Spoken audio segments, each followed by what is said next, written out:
காற்றோடு வல்லூர் தான் போகுதே, பாதை இல்லாமலே அழகாய் நிகழே அதுவாய்.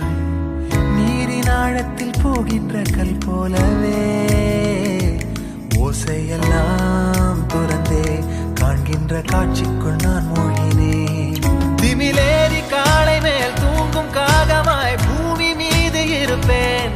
புவி போகும் போக்கில் கை கோர்த்து நானும் நடப்பேன். ஏதோ ஏகம் எழுதே, ஆஹா ஆழம் தருதே, தாய் போல் வாழும் கணமே யாரோ பாடுதே. ஆரோ ஆரீராரிரோ,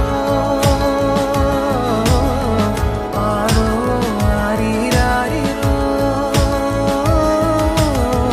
கரை வந்த பிறகே பிடிக்குது கடலை